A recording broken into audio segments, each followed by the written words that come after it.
बोले श्री प्राणनाथ प्यारे की जय। श्री सतगुरु महाराज की जय। सतगुरु श्री रामचंद्र जी महाराज की जय। तीनों पुरी धाम की जय। बंदो सतगुरु चरण को करू सुप्रेम प्रणाम। अशोहरण मंगल गगन श्री देव चंद्र जेना श्री प्राणनाथ निज मूलपति श्री मेहराज शोभना तेज कुंवर श्यामा युगल को पल पल करो प्रणाम। पिया जी को पल पल करो प्रणाम। श्री प्राणीनाथ तुम सत्य हो तुमसे चलत जहाज। मैं अधीन करूँ महागृह कीना महागृह कीना। चर्चा प्रारंभ होते हैं सुनो साथ चित दे भजो श्री राज श्यामा जी श्री प्राणनाथ सखी जीवन हमारे। श्री महामति कहे साथ जी भया चर्चा का बखत अब तुम सुनियो चित दे लाल आगे आए बैठे न तखत लाल आगे आए बैठे न तखत। बोले श्री प्राणनाथ प्यारे की जय।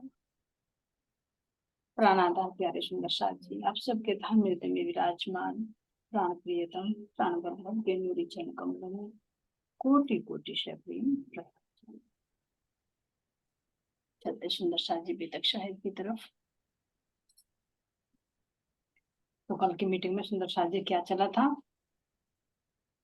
स्वामी लालदास जी महाराज जी वर्णन कर रहे हैं कि किस तरह से श्री जी उदयपुर में रहे और उदयपुर का जो राजा राज सिंह होता है तो वो किस तरह से श्री जी को और सुंदर साथ को वहां से चले जाने के लिए कह देते हैं।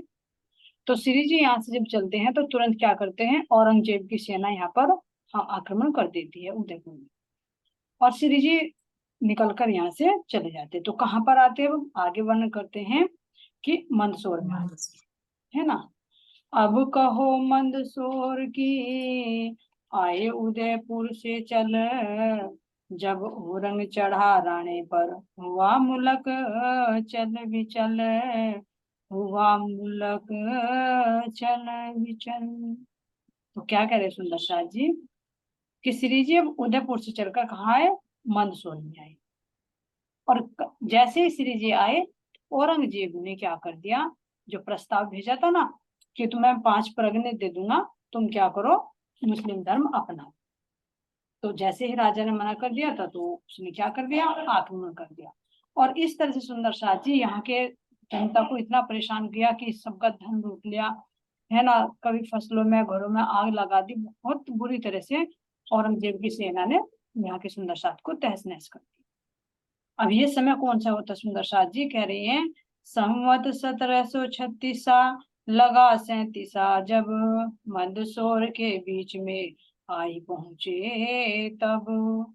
विक्रम संवत 1736 का समय बीत गया और 37 का समय चला है ना। तो अब कहाँ पर पहुंच गए यहाँ सुंदर साथ जी, श्री जी आए हैं मंदसौर।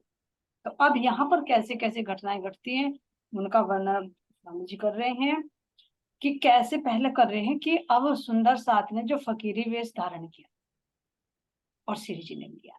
तो सबसे पहला स्वामी लालदास जी इसी का वर्णन कर रहे हैं।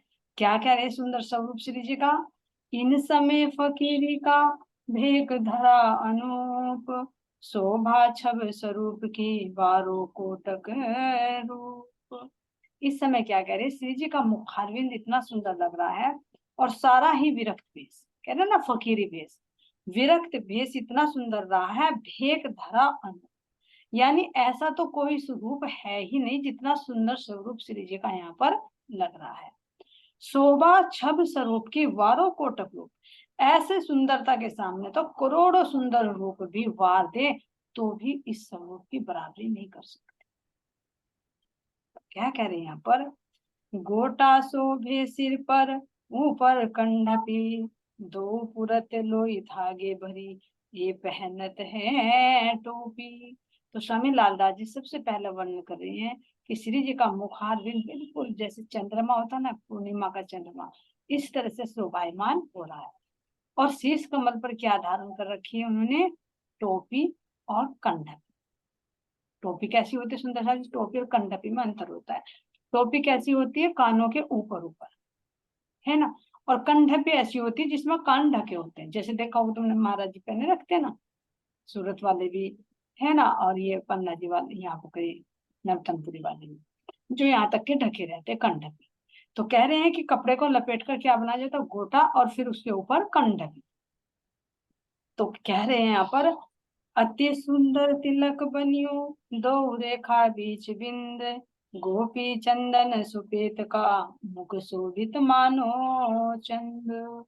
तो अब सुंदर नासिका के ऊपर कह रहे कि सुंदर तिलक भी है। कैसे है कि मस्तक से लेकर नासिका तक सुंदर गोपी चंदन जो सफेद रंग का है, उसकी दो रेखाएं, ऐसे दो रेखाएं हैं, और उनके बीच में एक छोटा सा बिंदु।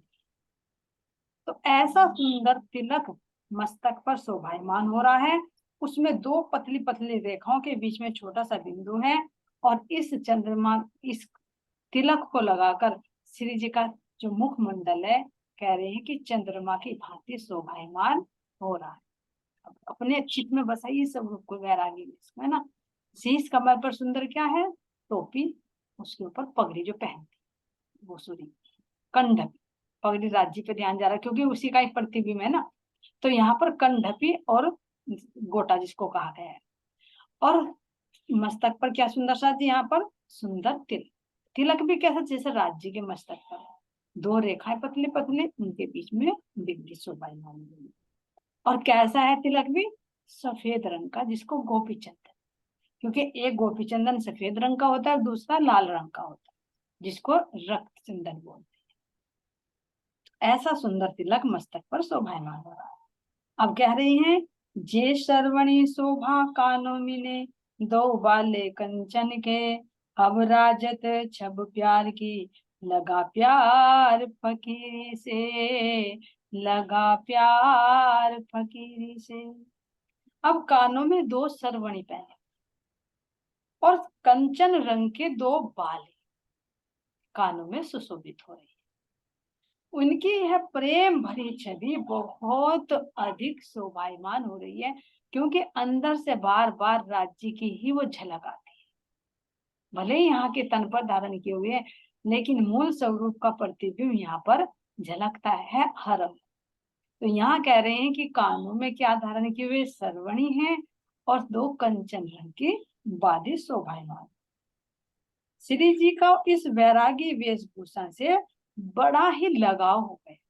क्यों लगाव हो गया, वास्तव में वो वेश तो बड़ा ही प्यारा लगेगा, जिसमें एक रूपता आ जाए, जिसमें एक तृप्ति हो, जिसमें एक शांति मिलती, तो ऐसा वेश क्यों नहीं अच्छा लगेगा। यहाँ पर भी देखो सुंदर शादी, अगर तुम्हें कहीं वैसे भारी भारी कपड़े कहीं शादी वगैरह में पहन कर जाते हो, तो एक घंटे में ही तुम्हें कितना भारीपन लगता है। कुछ तो होता है कि हमने बहुत अच्छे लग रहे, बहुत सुंदर लग रहे, लेकिन वे कंफर्टेबल नहीं होते। घर आकर उतार कर हल्के से हल्के वस्त्र पहने जाए तो कितनी शांति मिलती। तो सादे कपड़ों में ही वास्तव में शांति भी मिलती है। तो इसी तरह से यहाँ पर कह रहे श्री जी ने जो भेदभाव हटाया सुंदर साथ के अंदर से, तो ये कह रहे कि जो फकीरी वेश ये धारण किया है, तो इससे बड़ा ही लगाव, बड़ा ही प्यार होता है।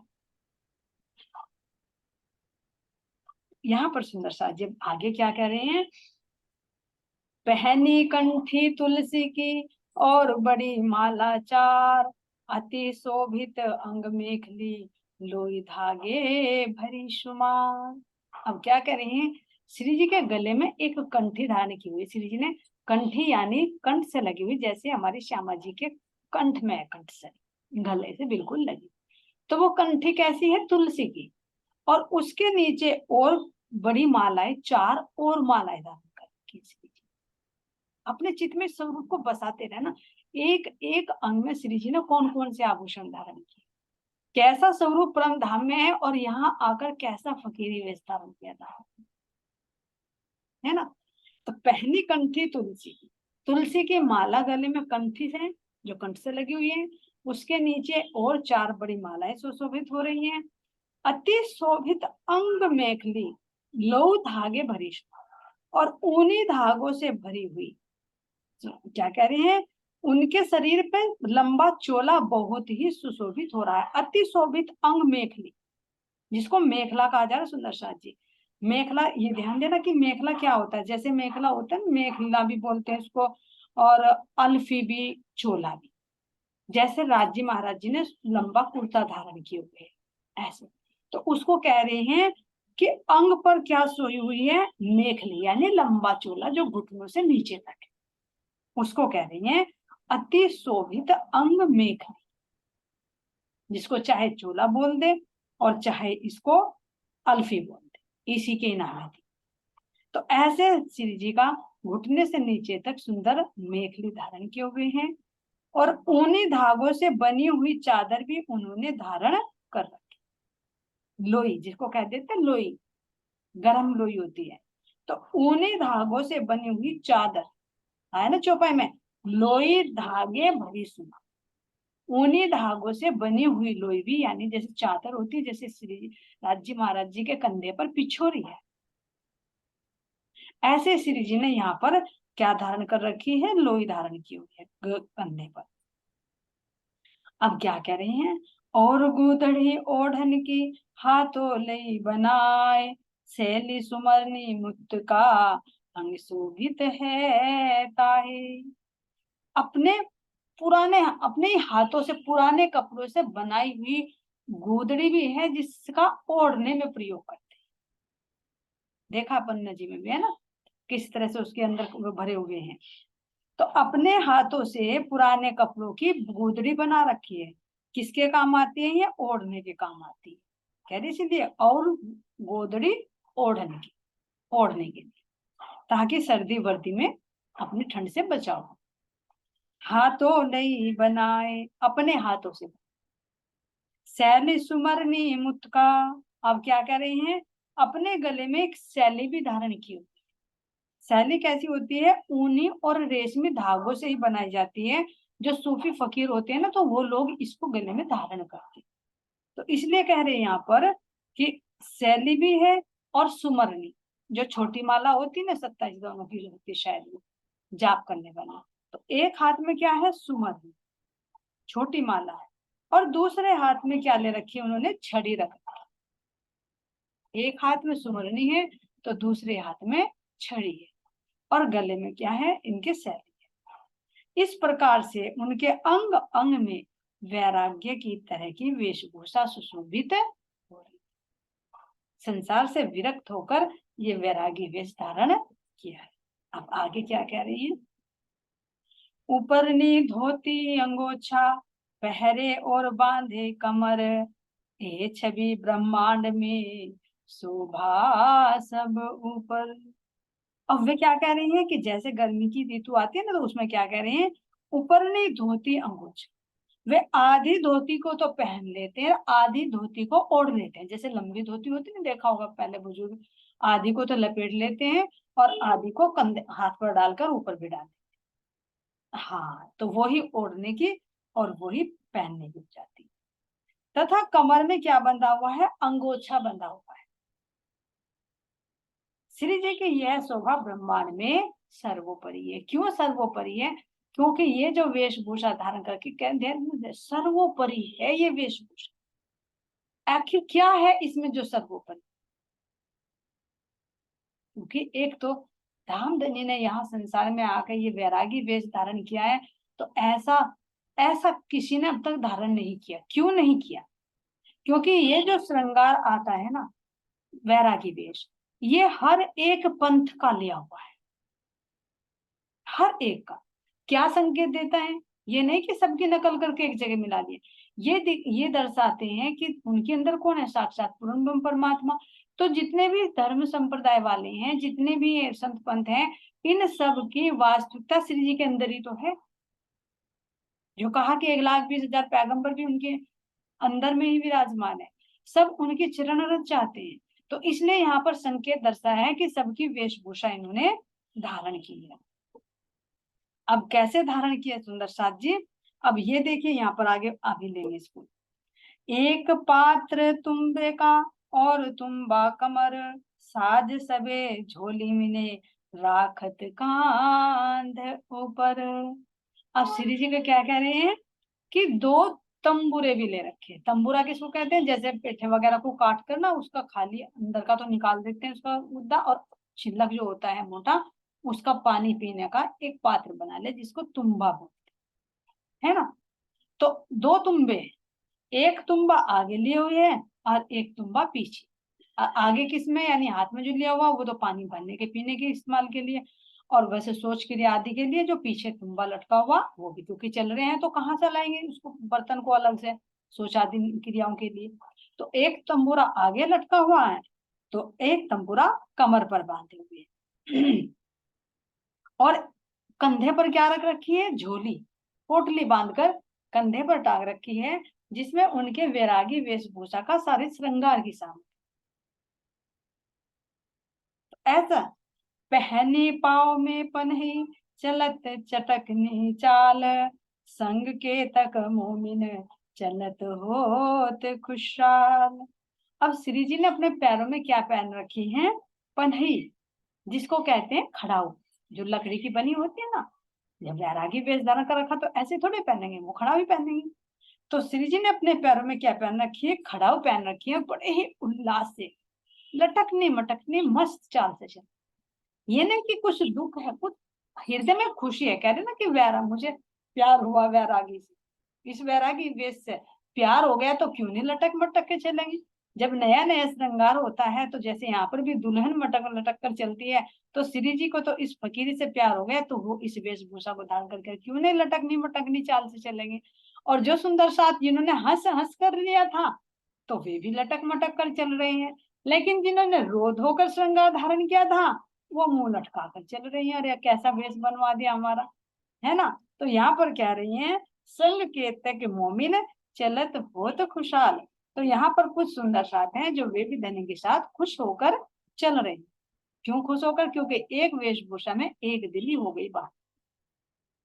अंदर की तो थोड़ा बहुत था मन मुटाव, वो श्री जी ने दूर कर दिया। तो अब सुंदर साथ जी यहाँ पर जो श्रृंगार आया है श्री जी का, क्यों दिया है कि ऐसा सर्वोपरि है? क्योंकि सबका श्रृंगार एक जगह आज तक ऐसा किसी के अंदर था ही नहीं। जैसे शुरू में ही क्या देखते हैं, सिर पर गोटा और कंढपी आई। तो एक गोटा और कंढपी कौन से पंथ में बैठते हैं? कबीर पंथ पर। तो अब देखिए पंचवासनाओं में कबीर जी कहाँ पर है? श्री जी के अंदर। तो उनका बाहरी वेश क्यों नहीं झलकेगा? कबीर की वाणी किसने खोली? जिसको चिंतामणि जी भी नहीं खोल पाए थे, किसने खोली? श्री जी ने। तो कहाँ है वे कबीर जी? पंचवासनाएं वे भी इन्हीं के अंदर है, तो क्यों नहीं उनकी वेशभूषा झलकेगी? ये बाहर अंदर का बाहर प्रकट कर रहे हैं। कि तुम ये सोच रहे हो भाई ये तो गृहस्थी वाले हैं, ऐसे हैं, नहीं, अपना वास्तविक स्वरूप यहाँ पर दर्शाया है कि जो अंदर में वो बाहर में भी देखो। और सर्वोपरि क्यों है? क्योंकि परम धाम में तो आज तक ऐसा श्रृंगार धारण किया ही नहीं था। बहुत श्रृंगार धारण किए, बहुत, लेकिन यहाँ पर श्री जी ने एक अद्भुत, एक विचित्र श्रृंगार धारण करके दिखाया और अपनी रूहों को भी करवाया। चलो करो श्रृंगार, यहाँ पर उतारो इन बालों को, मुंडन कराओ। परमधाम में तो बहुत लंबे लंबे बाल थे तुम्हारे सबके, है ना, सारी सखियों के। अब यहाँ संसार में आके इस वेश को भी तो धारण करके देखो। परमधाम में तो नहीं देखा था ना श्रृंगार, तो यहाँ पर इस श्रृंगार को देखो। तो ये सुंदर साथ जी, अब ये जो कबीर पंथ में पहनते हैं टोपी, तो श्री जी के अंदर श्री जी ने क्यों धारण की? ये दर्शाया कि जो कबीर पंथ, कबीर की जो शक्ति है, कबीर जो है वास्तविक रूप में वो उन्हीं के अंदर, क्योंकि कबीर जी हैं कौन? अक्षर ब्रह्म की वासना। तो अक्षर ब्रह्म कहाँ है? राज्य के अंदर, तो अलग कहाँ है? तो ये तो एक वैरागी वेश में सब दर्शा दिया कि जितने भी संत पंथ सब मेरे अंदर ही, क्योंकि अंदर में पूर्ण ब्रह्म परमात्मा जो विराजमान, तो सब उनकी शरण में ही तो है। तो यहाँ पर सुंदर साथ जी अब कह रही हैं कि जो तिलक आता है, कंठी आती है, तुलसी की कंठी कौन पहनते हैं? वैष्णव संप्रदाय वाले। अब वैष्णव संप्रदाय वालों से कितनी वो हुई, जो उन्होंने समझा, सुनो रे बेहद के बंजारो, किस तरह से समझाया उन्होंने कि भाई तुम यहाँ ब्रजराज को यही बता रहे, तो अखंड ब्रजराज कहाँ है? तो उनकी वास्तविकता भी किसने खोली? श्री जी ने। सूरत में देखो वैष्णव संप्रदाय वालों से हुआ, तो वो कंठी और तुलसी की माला और ये तिलक सब ये वैष्णव संप्रदाय वालों का है। अब ये नहीं कहेंगे कि उनका है, वास्तव में जो इस संसार में चले उनकी वास्तविकता श्री जी के अंदर। अब कह रहे हैं सरवणी और कानों में बाल। तो जो सोने की धातु की जो बाली पहनते हैं, तो ये नाथ पंथी वाले पहनते हैं। तो नाथ पंथ वालों को हरिद्वार में बताओ शास्त्रार्थ में हराया नहीं हराया? तो उनकी शक्ति भी कहाँ आ गई थी? उनके अंदर, क्योंकि जब विजयाभिनंदन बुद्ध निष्कलंक घोषित कर दिया तो बता दिया वास्तव में आप ही हमारे सिर मोहर हो, तो वो शक्ति उन्हीं के अंदर तो है, तो वो वेश क्यों नहीं प्रकट करेंगे? अब सिर मुंडवाना कौन करते हैं? ये भी संन्यास मत वाले करते हैं, जो पीछे 10 नाम सन्यासी आए हैं। तो उनकी वास्तविकता भी कौन, किसने खोली? श्री जी ने। तो उनकी शक्ति भी कहाँ गई? जब उन्होंने नतमस्तक हो गए, शास्त्रार्थ हो गए, तो उनकी शक्ति कहाँ चली गई थी? श्री जी के अंदर ही, तभी तो वे नतमस्तक हुए। तो ये जो सिर मुंडवाने का जो है संन्यास मत में चलता है, तो श्री जी ने ये भी कराया। अब गूदड़ी जो पुराने कपड़ों से बनाई जाती है, गूदड़ी ओढ़ने की, ये भी नाथपंथ ही करते हैं, जो गोरखनाथ के अनुयायी है, क्योंकि वैसे कपड़े तो वे पहनते नहीं, अपने आप ही बनाकर हाथों से पुराने दुराने कपड़ों से तो ऐसे वे धारण करते हैं। तो ये श्री जी ने यहाँ पर धारण की। और मेखली जो भी बताया कि लंबा यहाँ से लेकर घुटनों तक का मेखली, जिसको चोला कहते हैं, इसको भी उदासीन जो वैष्णव संप्रदाय वाले होते हैं और अन्य मत पंथ वाले होते हैं, तो वे महात्मा इसको धारण करते हैं। तो सभी संत पंथों की, महात्माओं की, सबके जितना भी वैरागी है वो सब यहाँ पर शिव जी के अंदर दृष्टिगोचर है, उन्होंने धारण करके ये दर्शन। तो ये सुंदर साथ जी इस तरह से सुंदर साथ श्री जी का ये कह रहे हैं कि ये अद्भुत ही सुंदर वैरागी रूप का श्रृंगार, जो सर्वोपरि है, सर्वश्रेष्ठ है। सबके पास तो एक एक चीज थी, लेकिन श्री जी के पास तो सारी हो गई। जिस तरह से किसी के पास किसी का ज्ञान था, जैसे 6 शास्त्र वाले देखे हमने, किसी ने एक को पकड़ लिया, किसी ने दूसरे को पकड़ लिया, किसी ने तीसरे को पकड़ लिया, लेकिन वास्तविकता तो सारों का ज्ञान तो किसी के पास है ही नहीं।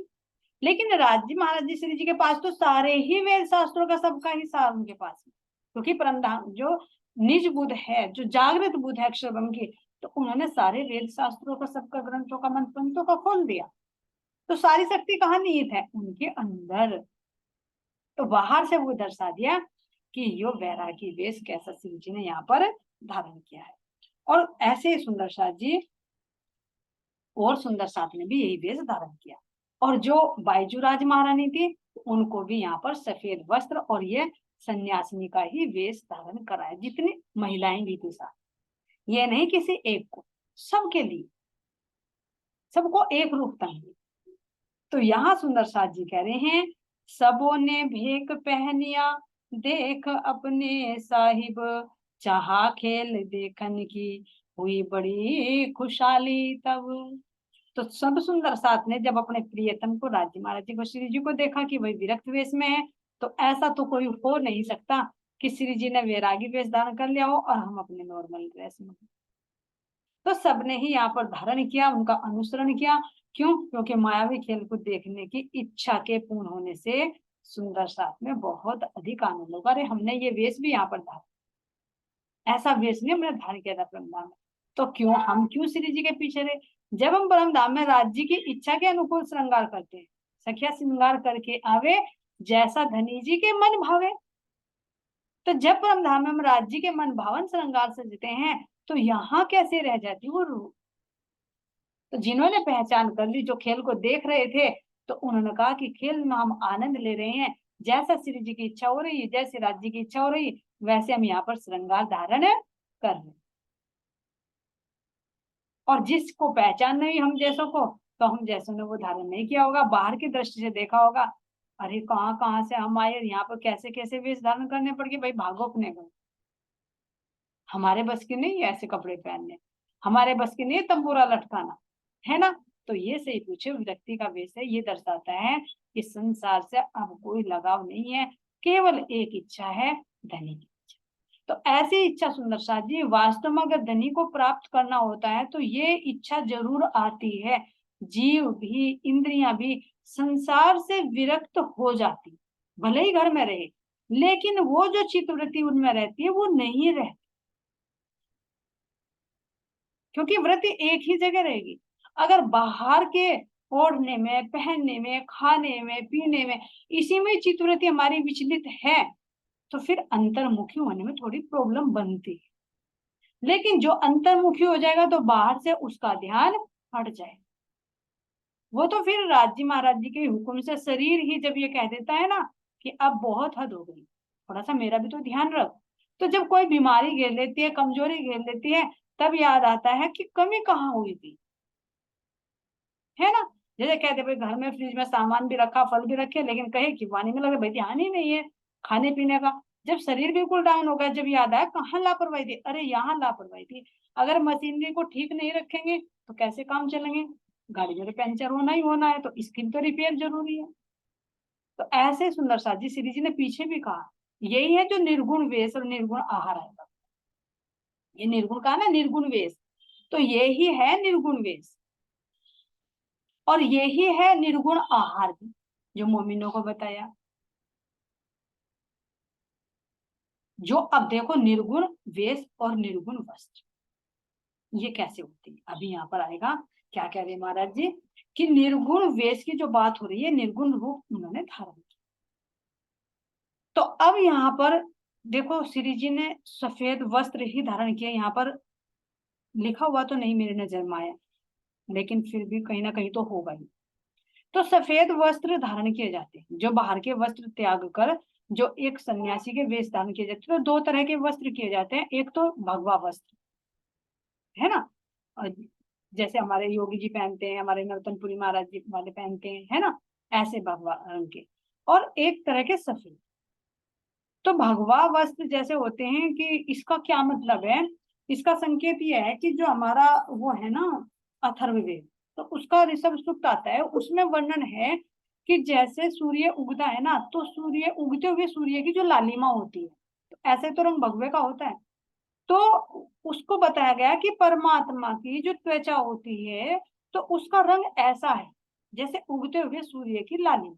जब कहते थे ना कि राजी महाराज जी के गौर वर्ण में लालिमा छाई हुई है, तो उसकी तुलना की गई है। तो इसलिए उसका एक आधार मानकर यहाँ पर भगवा वस्त्र धारण किया जाए कि हम भाई परमात्मा, घर हमने छोड़ दिया, संन्यास ले लिया, और परमात्मा से हम एक रूप होने जा रहे हैं, परमात्मा की प्राप्ति के मार्ग पर चल रहे हैं, तो हम क्यों ना उसके ही रंग में रह। अब त्वचा को तो बदल नहीं सकते कि भाई उस रंग की कर ले, वो वस्त्र धारण कर ले कि जैसे परमात्मा है वैसे ही हम भी हो जाएं, जैसी उनकी त्वचा है जो उगते हुए सूर्य की लालिमा से उपमा देकर बताई गई है। तो इसलिए जो घर को त्याग देते तो भगवे वेश धारण कर। अब सफेद रंग जो कह रहे, तो सफेद रंग कैसा है, उज्ज्वलता का प्रतीक होता है ना। और इसमें देखे एक विशेष गुण भी होता है सफेद रंग में, इसे चाहे किसी भी रंग में मिलाओ वो उसी में ही मिल जाए, है ना, जिस रंग में मिलाओ उसी रंग में ये मिल जाता है। तो इसी तरह से सफेद रंग एक ये प्रतीक है उसका कि हम परमात्मा को प्राप्त करके उज्जवल हो रहे, पवित्र हो रहे। तो वो तो अंदर की पवित्रता, अंदर की निर्मलता है कि जैसे परमात्मा से बने तो निर्मल होंगे, लेकिन बाहर में भी तो वो वेश होना चाहिए। तो बाहर में भी इसी को मानकर सफेद रंग का वस्त्र धारण किया जाता है, जो ये क्या है कि परमात्मा की प्राप्ति का एक प्रतीक है कि हम परमात्मा को प्राप्त कर रहे हैं, उनके राह पर चल रहे हैं। जैसे हमने सफेद वस्त्र धारण किए, वैसा ही हमारा अंदर से भी निर्मल, अंदर से भी उज्जवल, ये प्रतीक है। अब उससे कोई फायदा नहीं है कि बाहर से तुमने सफेद वस्त्र धारण कर लिए और मन में हमारे छल कपट है, उससे तो कोई फायदा नहीं होगा बाहर के वस्त्रों से, न परमात्मा मिलने वाले हैं। ऐसे चाहे भगवा वेश धारण कर लो, अगर बाहर से कर लिया और अंदर में कहा था संन्यास मत वालों में भी, अगर भक्ति वैराग्य ज्ञान त्याग ये नहीं है तो भगवा वेश धारण करने से भी कोई फायदा नहीं है। तो ये तो एक बाह्य संकेत है, लेकिन अंदर से निर्मलता होनी चाहिए, फिर बाहर से चाहे वेश धारण करे या ना करे। लेकिन जो बताया है कि जैसे सन्यास ले लेते हैं उनके लिए भगवा वेश धारण करना होता है, और जो मतलब वो होते हैं ब्रह्मचर्य वाले और वानप्रस्थ आश्रम वाले, उनको सफेद वस्त्र निर्देशित किए गए। लेकिन ये कोई कंपलसरी नहीं है, क्योंकि पीछे भी आया ना, जब हमारे 12 ब्रह्म मुनियों ने मुस्लिम फकीरी का वेश धारण किया तो उन्होंने कहा था तुमने तो सारी मर्यादाएं तोड़ दी, सबका उल्लंघन कर दिया। क्योंकि इन बाह्य वेशभूषा का अंदर से, ये जरूरी नहीं है कि बाहर से हमने वस्त्र धारण कर तो अंदर वाला निर्मल हो जाए। मेन फोकस अंदर वाले पर। जैसे 12 ब्रह्म मुनियों ने बाहर वेशभूषा को कि भाई हम हिंदू हैं तो मुस्लिम फकीरी वेश धारण क्यों करें, उन्होंने कहा कि हम किसके लिए कार्य कर रहे हैं, तो बात उन्हीं का मैं। तो यहाँ पर श्री जी ने क्या किया है, सफेद वस्त्र धारण कराए, जिसको कह रही हैं कि ये निर्गुण वेश धारण। और ऐसे ही निर्गुण आहार का भी आते हैं सुंदर साथ जी, जो मोमिनों की पहचान में आते हैं कि रहवे निर्गुण होके आहार भी निर्गुण, और साफ दिल सौभागिन काहू न दुखावे कीन। तो अब ये तो वस्तु तो देख लिए जो मतलब निर्गुण है। अब हमारे लिए कौन से हैं, कि बिल्कुल अपना सादा, जो मतलब कह रहे कि अगर भारी सितारों से जड़ा हुआ कुछ ले तो वो भी देखो पहनने में कितना आराम नहीं देती, एक चुभन होती है, भारीपन होता है ना। लेकिन सादा कपड़ा पहनो तो उसमें थोड़ा शरीर को भी रिलैक्स मिलता है और मन भी शांत। तो ये तो निर्गुण हो गया, है ना। अब ये देखते हैं निर्गुण आहार। तो निर्गुण आहार में कैसे बताया, क्योंकि यहाँ पर सुंदर साथ निर्गुण आहार ही ले रही है, और ब्रह्मश्रेष्ठियों की पहचान में भी निर्गुण ही बताया है, तो शरीर का भी आहार और आत्मा का तो आहार है ही निर्गुण। कि इन 3 गुणों से परे जो मेरे धनी का प्यार है, मेरे धनी का लाड़ है, मेरे धनी का ज्ञान है, उसको ही आत्मा ग्रहण करती है, जो 3 गुणों से परे है, वो आत्मा का हो गया। लेकिन बात करें शरीर की, तो शरीर का जो वर्णन कर रहे हैं तो 3 गुणों के आहार है, गीता में भी बताया गया कि 3 गुण होते ना, सतोगुण रजोगुण और तमोगुण। तो तामसिक जो भोजन है उससे तो बिल्कुल ही निषेध बताए। कैसा है, जैसे जैसे मान लीजिए कोई बदबूदार हो या बासी बासी भोजन होता है, ये सब तामस में आते हैं। जो लहसुन है, प्याज है, जिनमें से अंदर बदबू आती है ना, ये सब तामसिक बताए। तो इनका आहार करेंगे तो अंदर तमोगुण एक तो है, एक उसकी मात्रा, तो ये भी छोड़ना है। फिर बताया राजसी, क्योंकि राजसी में क्या आता है, जैसे खट्टे मीठे चटपटे, है ना, चाट पकौड़ी, तीखी तीखी मिर्चे, तो ये राजसिक में आती है। तो जब इनको हम सेवन करते हैं तो इंद्रियों में क्या आएगी, एक उत्तेजना, क्योंकि जैसा खाओ अन्न वैसा हो मन। जब इंद्रियों में उत्तेजना आएगी तो मन भी चंचल होगा, मन चंचल होगा तो बुद्धि भी चंचल होगी, चित्त चंचल होगा तो फिर ध्यान अवस्था में कहाँ पहुंच पाओगे।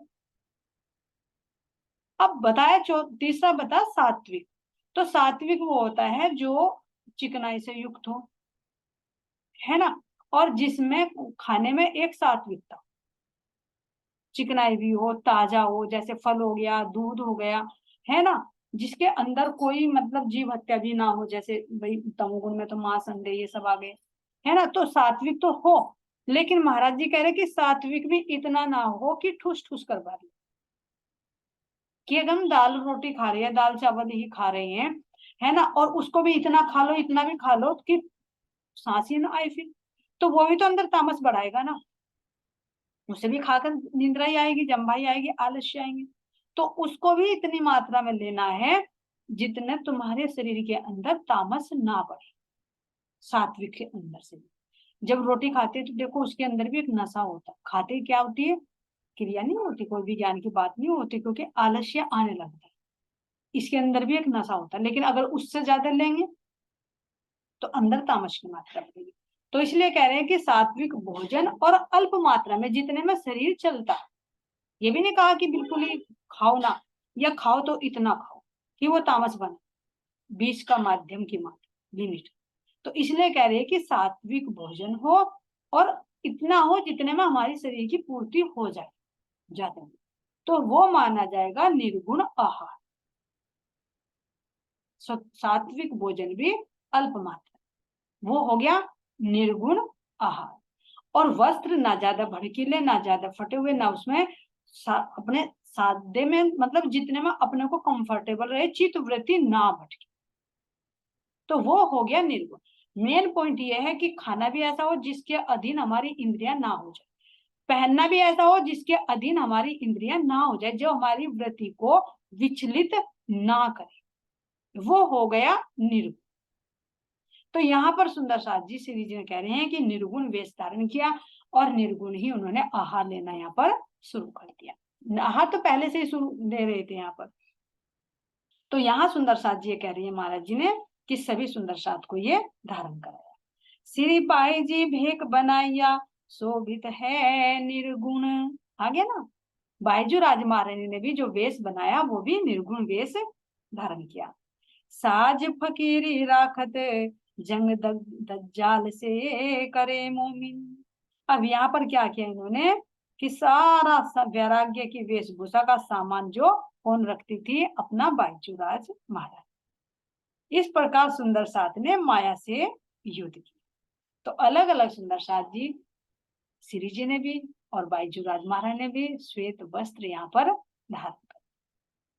अब यहाँ से चलते हैं कहाँ पर, रहा बीच रामपुरा तहा निकट चारण का गाम, तहा उठाई हवेली लगे ईंटे पारने के काम।